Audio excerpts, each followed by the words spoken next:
This is Dr. Stewart from Timonium Foot and Ankle Center, and I'm going to spend some time talking about posterior tibial tendonitis, which is also known as posterior tibial tendon dysfunction. Posterior tibial tendonitis is a very common condition that affects the foot and ankle, and it really has a range of presentation. It can be a more mild condition, or it can be a really severe condition that leads to very painful flat feet and arthritis. And to have a better understanding of the condition, we really need to kind of understand the anatomy here. So I'm going to pull a picture up on the screen here. I'm going to drag this over in 1 second, and we're going to take a look at this picture. I'm going to zoom this up for everybody so they can see it. And this is an image of the foot and ankle and lower leg. And muscles, which we see in red in the picture, convert into tendons. This is the Achilles tendon in the back here. So for orientation, this is the lower leg, this is the heel, and this we're going towards the front of the foot. And this is on the inside of the foot. So on the inside, in between your legs, the inside of your foot. And the posterior tibial tendon, there's a muscle, the posterior tibial muscle in the lower leg, and it comes down and around the ankle, it becomes a tendon. And tendons run in sheaths, and a sheath is like thinking of a tendon being in a wrapper and a straw. So the straw is the tendon and the wrapper is the sheath, and there's some lubricating fluid that allows this tendon to move, and this tendon comes down and it inserts into the foot. It has a broad insertion. Its main insertion is in the bone called the navicular bone here on the foot. And this tendon is responsible for inverting the foot. So inverting the foot, meaning the arch of the foot is tilted up. So the opposite of flattening, inverting is tilting the foot up. Inverting can also be called supinating. And what ends up happening, I'm going to pull up some other pictures here, is that patients develop pain from posterior tibial tendonitis on the inside of the ankle as their foot flattens out.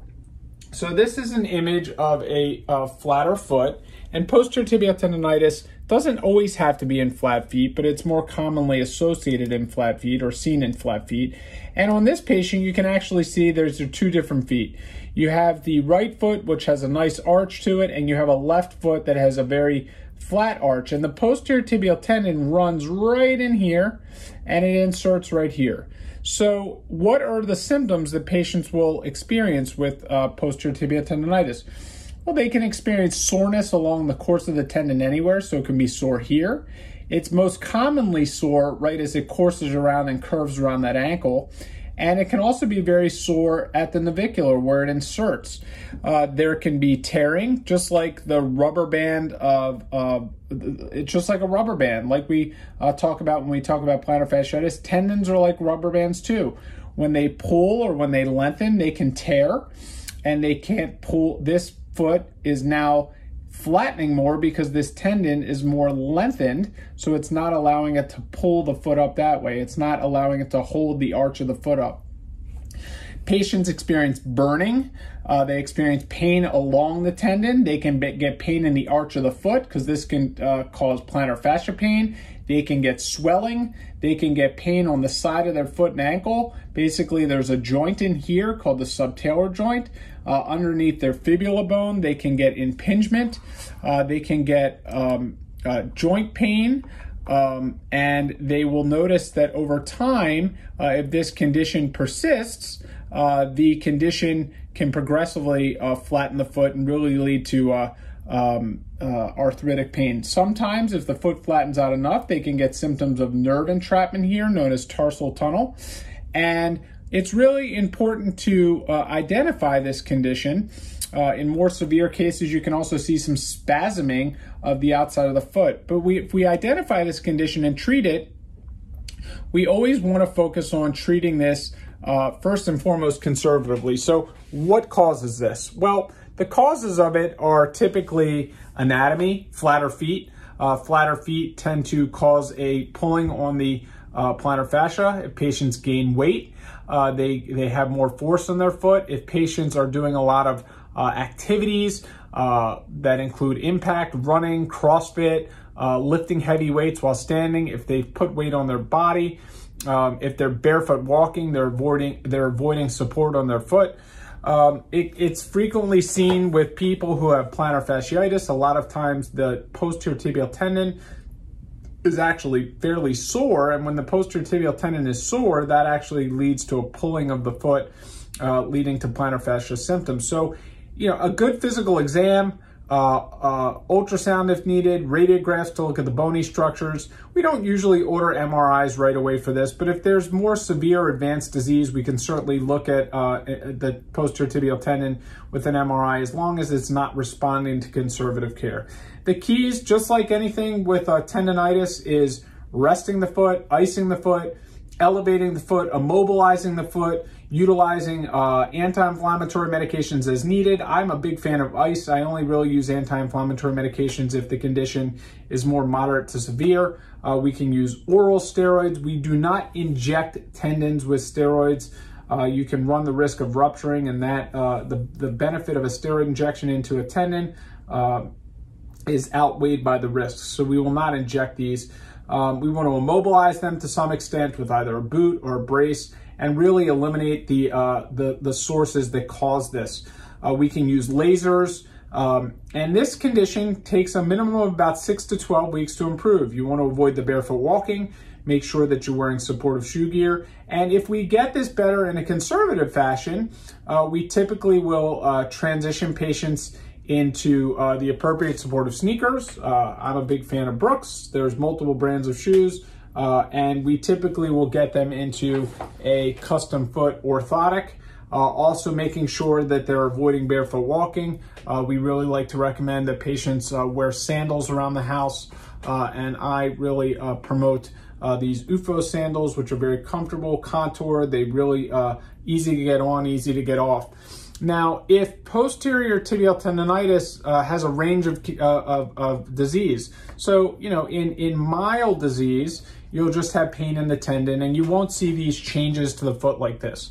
The changes to the foot like this is like we talked about, a flatter foot. If we look at another image of the foot, you can really see that the heel is turned in on this foot. You can really see the difference, and this just gives us an idea of how this tendon works. This tendon runs right here, and on this right foot, the arch is nice and maintained. You can see a nice arch here, and the idea of an orthotic is to hold up the arch. And if an orthotic is insufficient to hold up the arch, we can make custom ankle bracing, either in patients who were trying to avoid surgery, of course, or patients that are non-surgical candidates. But what happens, you can get a really good idea by this picture. The heel is turned in because the arch is not maintained, the tendon is pulled, and the foot starts to collapse, and then it leads to jamming on the outside of the foot. In cases where posterior tibial tendon dysfunction does not respond to conservative care, which would also, of course, include physical therapy to strengthen the tendon. In that case, we would end up doing surgery. And surgery for this condition can include just minor, fairly minor invasive procedures. We would drain the tendon, where sometimes we'll just have a little bit of fluid that builds up in that tendon sheath. And it's amazing. You open it up, you make a little poke in the tendon sheath, which is kind of that layer that wraps around the tendon. If sometimes that tendon sheath is diseased, we will debride it, which means remove some of the diseased tissue, and we'll drain some of that fluid, sew it up, and the pain is gone. It's pretty impressive. Usually we're doing some adjunctive procedures like releasing the calf tissue. If the tendonitis is more severe, we have to do more invasive procedures where we're going to shift the bones around. Sometimes we will have to, I'm going to open up a picture here where we show that. Sometimes we'll have to cut the heel bone, where we did this here. This patient had a really good response. We were able to cut their heel bone and shift it over and move it. We also released their calf tissue. You're not seeing in this picture that the tendon was transferred, and we put an implant in the foot to really correct this foot. And if you look at the, this was that same patient that I just showed you, you can actually see how the foot corrected as compared to the imaging ahead of time. This same foot, we'll pull that other image up, and you can see how we can really surgically correct these feet. And again, this is only being done in patients that don't respond to conservative treatment. So you can see how On this image, the left foot is very flat and tilted over, whereas on this right image, the arch is back, or excuse me, the heel is corrected. You can sort of see in this picture how the arch is corrected. I'm going to show you another image where you can really get a better idea. Let's bring those other images over. We'll bring the post-operative images where you can see the correction of the arch, and you can really get a better idea where you can see this arch being corrected, as before this patient had no arch to their foot, and we were able to get this arch corrected. So this is the same patient after surgery. This is a nice corrected arch, well maintained, and this is an example of treating this surgically, whereas on this foot, this was the pre-op image where it's flat. This patient we're going to keep long-term. We want to make sure that we maintain the foot properly with custom foot orthotics, proper shoe gear, avoiding barefoot walking, making sure they maintain their weight, and over the long term, avoiding activities that may aggravate this. Now, in more advanced cases, this can require fusions of multiple joints in the foot and ankle. So it's important to understand that posterior tibial tendon dysfunction is a progressive condition. The earlier you catch it and treat it, the less likely you are to have the progression of the foot flattening out over time, and of course modifying activities that aggravate it, keeping your weight under control, wearing the proper supportive shoe gear, wearing the proper ankle bracing as needed. And if it fails conservative care, we always do have surgical options to fall back on. Understand that the surgical recovery for a more invasive procedure like the one I just showed can be very lengthy. It can take a full year to recover for this, and it's really mandatory that you're super compliant with this. So we really try to avoid these types of surgical procedures, but sometimes they are just unavoidable. A common condition that's also seen with posterior tibial tendon dysfunction is something called an accessory navicular bone. That's where certain patients have an extra bone where the posterior tibial tendon inserts, and that bone can create a lot of pain as the tendon pulls and rubs against the bone.